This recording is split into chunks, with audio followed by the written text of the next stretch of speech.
सत्य आणि अहिंसेचा मार्ग अवलंबून महात्मा गांधींनी देशाला स्वातंत्र्य मिळवून दिले। अशाच महान व्यक्तीची 30 जानेवारी 1948 त्यांच्यावर गोळी झाडून हत्या करण्यात आली होती। अशाच राष्ट्रपिता महात्मा गांधींचा 30 जानेवारी हा दिवस सर्वत्र शहीद दिवस म्हणून साजरा केला जात असल्याने मनपा विभागाच्या वतीने मंगळवारी सकाळी 10:59 दोनदा सायरन वाजून शहीदांना आदरांजली वाहण्यात आली। या दरम्यान सर्व मनपा कर्मचारी 2 मिनिट स्तब्ध होऊन मौन धारण करून महात्मा गांधीसह सर्व हुतात्मा यांना आदरांजली वाहिली। देशाचे राष्ट्रपिता महात्मा गांधी यांची 30 जानेवारी हा पुण्यतिथी दिनानिमित्त हा दिवस शहीद दिन म्हणून साजरा केला जातो। बापूंची पुण्यतिथी शहीद दिन म्हणून पाडून देशभरात महात्मा गांधींना श्रद्धांजली अर्पण करीत असते। मोहनदास करमचंद गांधी हे भारताला सत्य आणि अहिंसेच्या मार्गावर नेणाऱ्या प्रमुख सैनिकांपैकी एक होते। स्वातंत्र्यानंतर काही महिन्यांनी म्हणजे 30 जानेवारी 1948 रोजी महात्मा गांधी यांची हत्या करण्यात आली। गांधी स्मृतीमध्ये नथुराम गोडसेने बिर्ला हाऊसमध्ये संध्याकाळी प्रार्थनेला जाताना गांधीवर गोळ्या झाडल्या। या दिवसाची इतिहासात गांधीजींची पुण्यतिथी म्हणून कायमची नोंद झाली आहे। 30 जानेवारीला हुतात्मा दिन भारतीय 30 जानेवारी हा शहीद दिन म्हणून साजरा करतात। या दिवशी महात्मा गांधी यांचे निधन झाले।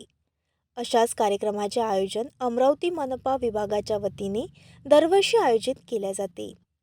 30 जानेवारी मंगळवारी सकाळी मनपा आयुक्त देवीदास पवारसह इतर अधिकाऱ्यांच्या वतीने महात्मा गांधींच्या प्रतिमेचे पूजन करून गांधीजी यांच्या पुण्यतिथी शहीद दिन म्हणून दरवर्षीप्रमाणे यावर्षी सुद्धा 10:59 सायरन वाजवण्यात आले।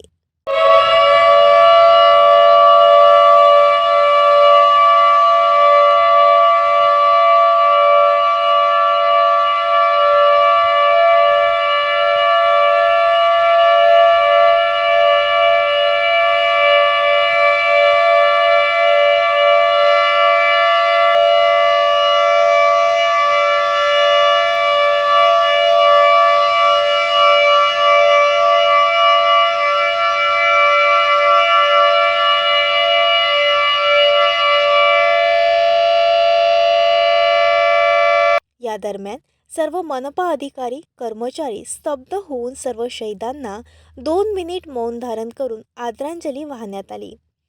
दरवर्षीप्रमाणे महात्मा गांधीच्या पुण्यतिथीनिमित्त आपण स्वातंत्र्य सैनिकांना आदरांजली वाहत असतो। त्याप्रमाणे दरवर्षीच्या याच्यानुसार आपण ज्यांनी देशाला आपल्याला स्वातंत्र्य मिळवून दिलेलं आहे त्यांचा आदर आपण बाळगणं गरजेचं आहे।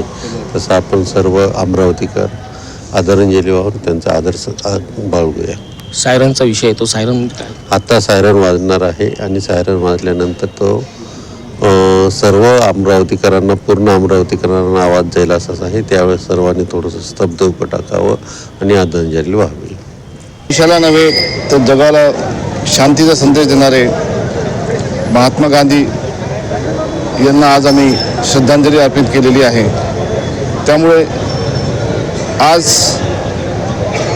त्यांची आठवण करणं म्हणजे त्यांच्यापासून प्रेरणा घेण्यासारखं आहे आणि त्यांनी जे दिलेला संदेश आहे शांततेचा अहिंसेचा तो आजही प्रासंगिक आहे आणि पूर्ण चिरकालीन राहणार आहे। त्यामुळे त्यांच्यापासून आज आम्ही या ठिकाणी त्यांचं स्मरण करून आमच्या जीवनात त्यांनी दिलेले मूल्य कसे जोपासावे यासाठी आम्ही जीवनभर प्रयत्नशील राहणार आहोत। त्यामुळे आज महात्मा गांधी यांना आम्ही सर्वांनी श्रद्धांजली अर्पण केलेली आहे।